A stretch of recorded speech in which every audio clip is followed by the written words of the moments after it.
jump out first. Crazy Charlie did about 5 years in the slam because he got charged with murdering some guy.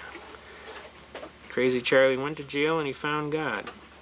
And God spared Crazy Charlie from a life sentence in jail, and Crazy Charlie owes it to God, and he goes through all of the jails and he preaches the gospel, and he basically is quite a gentleman, and he's nobody to screw with.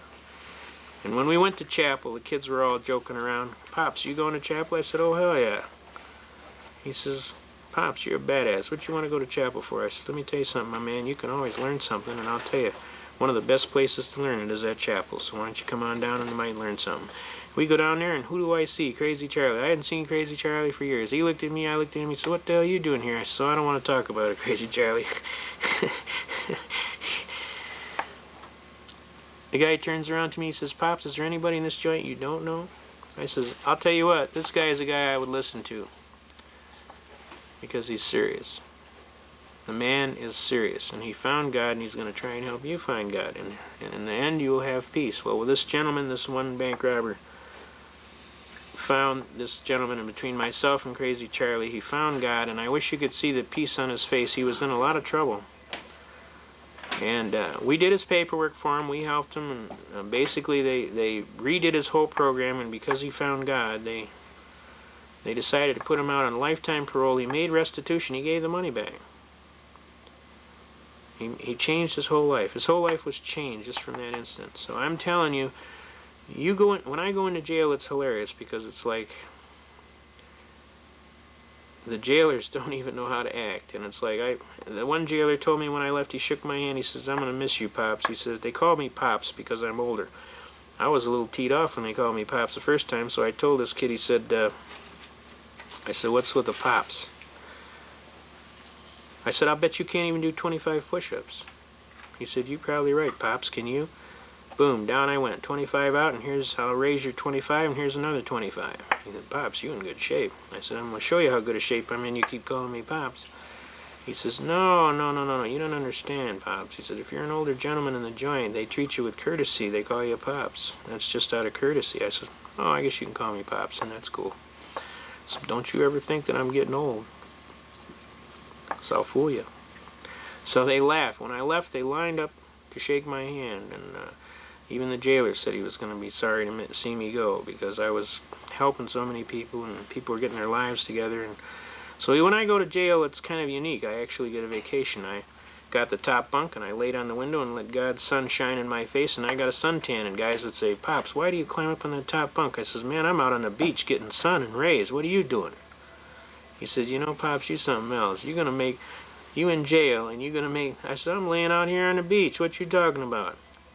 I'm laying on my bed right next to the window, and the sun comes right through, and I'm on the beach. What you talking about? Getting a suntan. So you got to make the best of where you're at, no matter what. It keeps your spirits up. And the bottom line is this. I wouldn't have been in jail if I could have more effectively argued my Constitution. I ended up having to do a brief from the jail, 28 pages. I sharpened the pencil on the phone, on the wall. Here it is. This is a 28-page motion to dismiss. Well, this is more than that. This right here. I mean, this is all from hand, longhand. And when we got to court, the judge looked at it. He goes, sir, are you an attorney? I says, no. He says, you ever been to law school? I says, no, sir. He says, you did this from jail? I says, yes, sir. He says, you did this from jail from memory? I says, yes, sir. It's rather extensive. It's huge. Meanwhile, the prosecutor kicks in. She says, Judge, do I got to answer this? He goes, oh, hell yeah. This guy is kind of like this guy on Night Court on TV and Channel 2, kind of flippant. And he says, oh, hell yeah, counselor. He says, what's this, a new hobby you just took up? He says, this guy even did his own proposed order. I don't even have to fill out an order. And he says, not only that, I want it done by 8 o'clock Monday morning. So all weekend she had to go to the law library and answer all this stuff. She was not a happy camper. So then she proposed that I have to have a shrink check my bolts out to see if my batteries are charged. Because if you defend your Constitution, you got to be a crazy turkey. And she found out I'm pretty well squared away. I just argue my Constitution. I asked the judge, I says, has it gotten this bad yet, Judge, where they got to toss you in a nut house because you defend your Constitution? He says, not in my court. Okay, we got a question here? I've heard tell of people raising the, saying they want to base their argument on a Constitution right, and I've heard of judges speaking up and saying, well, the Constitution has no place in my courtroom. How can they even think about that? Boy, that is a very serious statement. Because what that judge just did in an open court of law under Title 18 United States Code Section 2381 is he just committed an act of treason.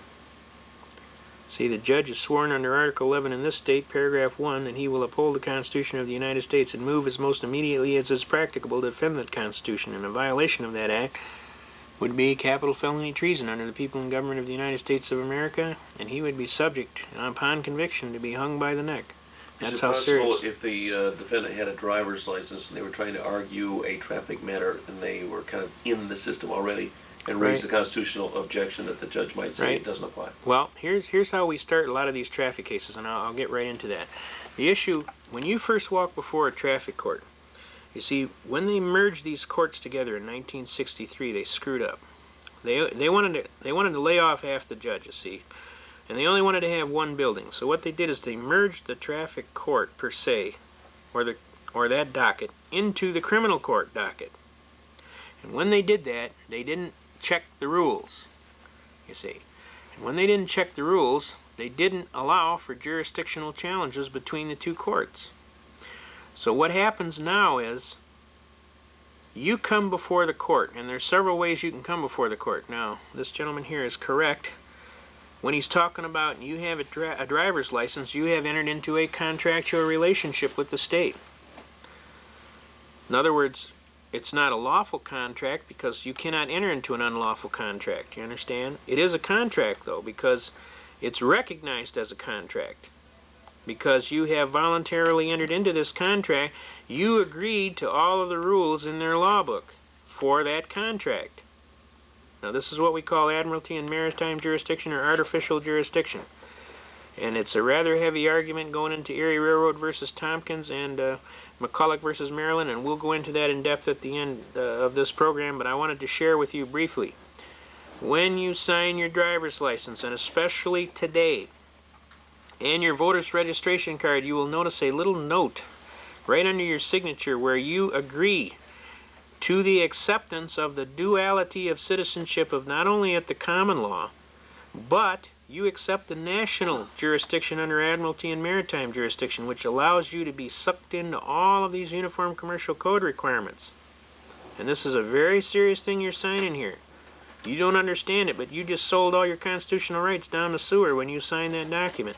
So when you sign it, my honest advice, and this is from experience, you sign the thing, and right at the end of your name, you write UD, U period, D period, at the end of your name, and underneath your name, you write 1-207 without prejudice.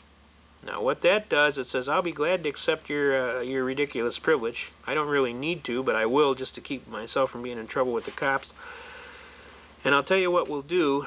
We'll exercise our Uniform Commercial Code caveat that allows us to keep all of our constitutional rights. In other words, my signature is not really a signature of contract, it's a signature of convenience that allows me to get a piece of paper to put in my pocket for identification purposes, that allows me to sign my checks and do whatever I got to do.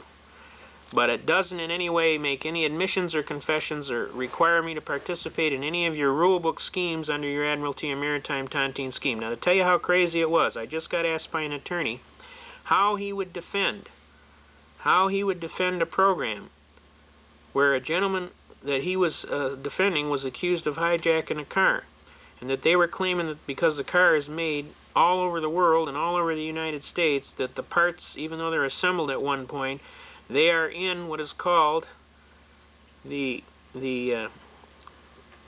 interstate jurisdiction, and that because of that, this crime was now a federal crime. Do you understand? This is how far-reaching this thing has gotten. And when this gentleman signed his driver's license, he had no idea that he was entering into this thing and waiving all of his God-given constitutional rights.